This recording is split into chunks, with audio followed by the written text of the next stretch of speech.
வந்தது தெரியும் போவது எங்கே வாசல் நமக்கே தெரியாது.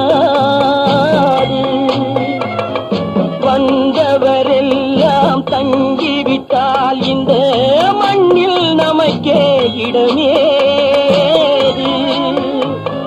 வாழ்க்கை என்பது வியாபாரம், வரும் ஜனனம் என்பது வரவாகும், அதில் மரணம் என்பது செலவாகும்.